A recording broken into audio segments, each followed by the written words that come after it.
Dans cette vidéo, nous allons essayer de comprendre et d'approfondir cette déclaration « Je suis le chemin, la vérité et la vie ». C'est un des versets clés de la Bible et il m'a fallu 4 ans pour vraiment comprendre la profondeur de ce verset.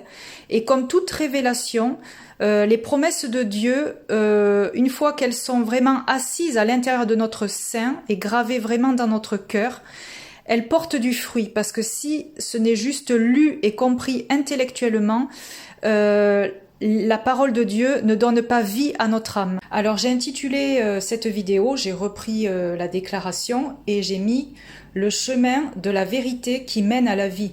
Alors quel est ce chemin? Qu'est-ce que la vérité? Et pourquoi la vie alors que nous sommes, nous, déjà en vie, nous sommes vivants? Donc la première question à se poser, c'est qu'est-ce que la vérité? Donc dans Jean 1:1, au commencement était la parole, et la parole était Dieu.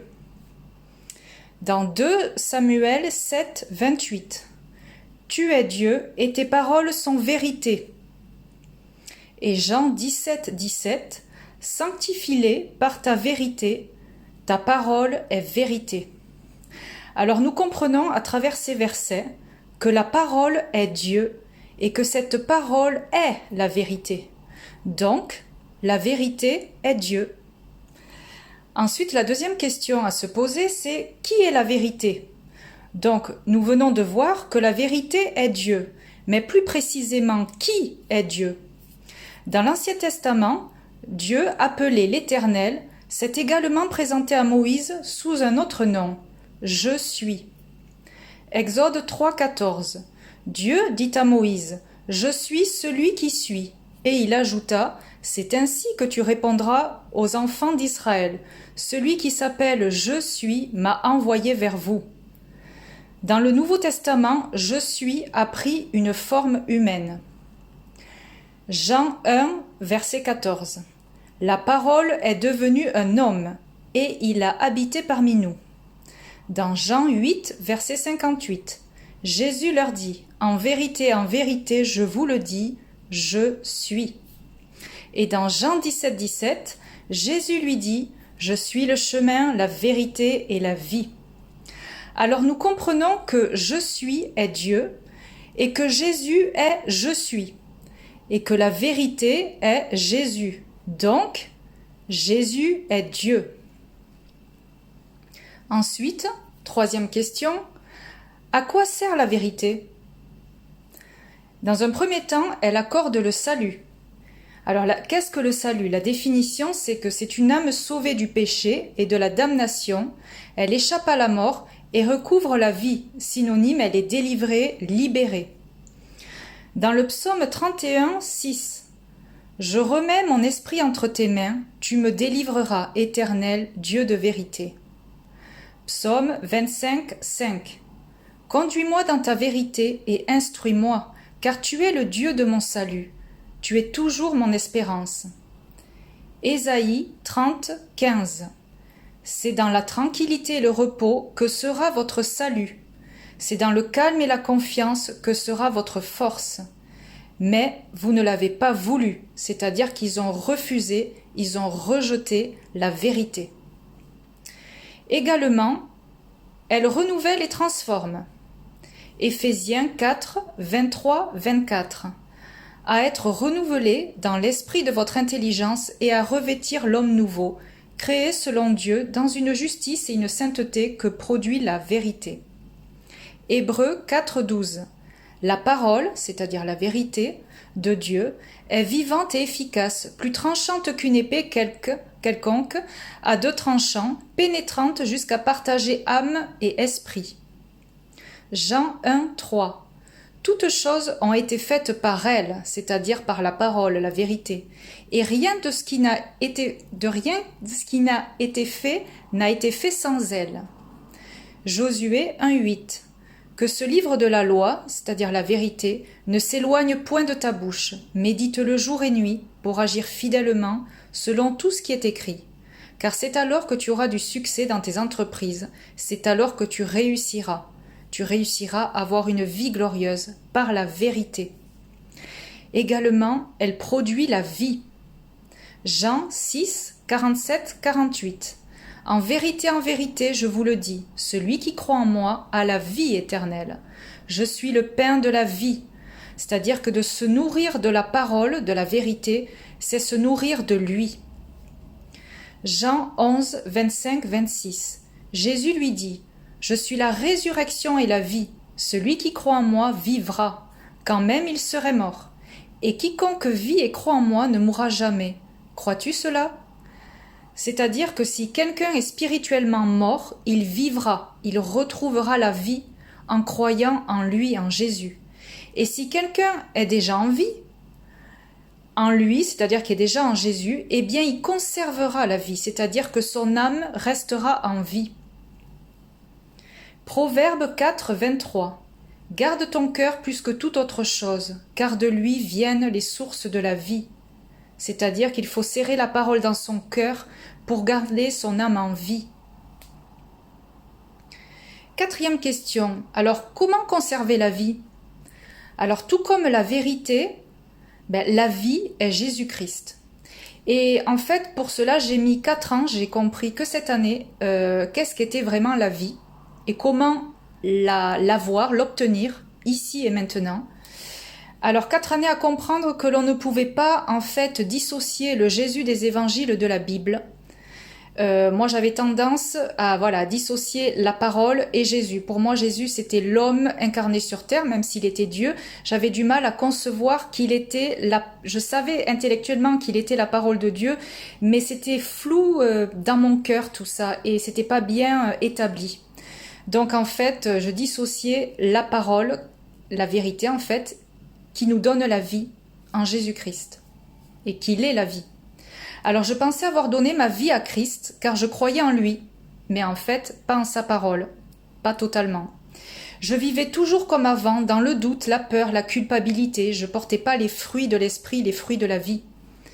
Je l'aimais profondément pourtant, et faisais le maximum pour lui plaire, or j'étais sous le joug de la loi, et non de la grâce. Jusqu'à ce que je comprenne le sens de ces phrases que Jésus m'a dit durant une longue période de désert, d'abattement et de refroidissement. Un jour il m'a dit « Tu m'aimes ?» Et je lui ai dit « Bien sûr que je t'aime ». Alors il m'a répondu « Accepte-moi ».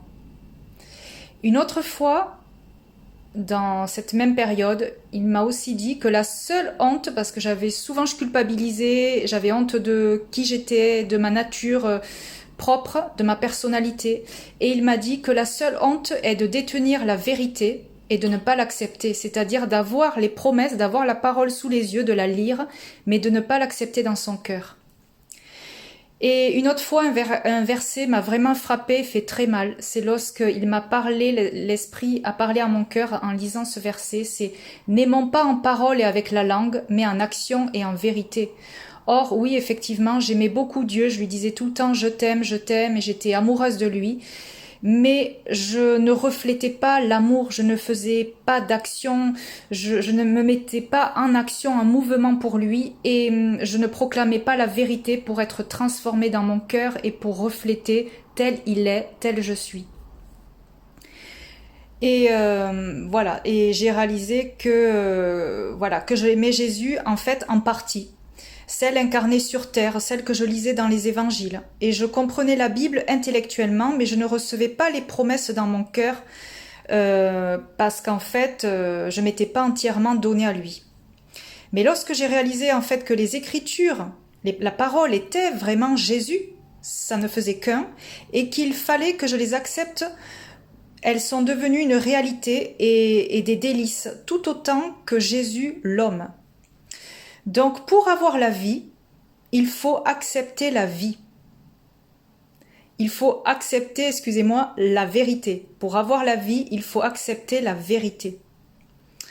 Il faut la garder et la serrer. Jean 14, 21. Celui qui a mes commandements et qui les garde, c'est celui qui m'aime. Psaume 119, 11. Je serre ta parole, c'est-à-dire je serre la vérité, je serre Jésus dans mon cœur, afin de ne pas pécher contre toi.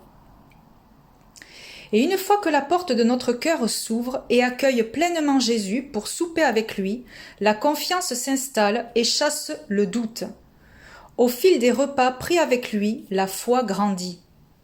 Notre âme, de nature, a choisi le péché, donc la mort. Mais une fois rachetée, elle choisit la vérité, donc la vie. À travers les histoires de la Bible, tout est question de choix entre la vie, en suivant Dieu, en l'acceptant, ou la mort, en suivant la chair, notre nature propre. Dès la Genèse 2, versets 15 à 17, dans le Jardin d'Éden, nous le comprenons. L'Éternel Dieu prit l'homme et le plaça dans le Jardin d'Éden pour le cultiver et pour le garder. L'Éternel Dieu donna cet ordre à l'homme. Tu pourras manger de tous les arbres du jardin, mais tu ne mangeras pas de l'arbre de la connaissance du bien et du mal, car le jour où tu en mangeras, tu mourras. Spirituellement, dans ce passage, Dieu nous enseigne que nous devons cultiver, par la parole, et garder notre cœur, c'est-à-dire y veiller. Nous pourrons alors manger le bien, c'est-à-dire toutes les richesses que Dieu nous déversera, la paix, la joie, les fruits de l'esprit. Mais que si nous mangeons le mal, nous chuterons vers la mort. Nous devons trier ce qui entre dans notre cœur, car c'est la source de la vie. La joie, la paix ne se demandent pas à Dieu, c'est à nous de nous positionner intérieurement pour l'accueillir, en acceptant la vie et la résurrection qui est Jésus-Christ. À travers sa vie et son ministère, Jésus nous montre l'exemple et le chemin à parcourir. Grâce au don de sa vie pour nous, tous, tout est accompli d'avance pour nous. Mais cela ne veut pas dire que nous n'avons rien à faire et juste à attendre que les promesses arrivent. Au contraire, la victoire est au bout du chemin, mais nous devons chaque jour veiller sur l'état de notre cœur et accepter la crucifixion de notre chair pour laisser place au Saint-Esprit qui fera son œuvre et nous ressuscitera. Donnons à notre tour notre vie à Jésus pour qu'il nous fasse passer de la mort, c'est-à-dire de notre première nature, à la vie, c'est-à-dire à notre seconde nature. Le chemin de la vérité est une souffrance intérieure, car il va à l'encontre de notre première nature, mais il nous conduit vers la vie. Et la vie, c'est lui.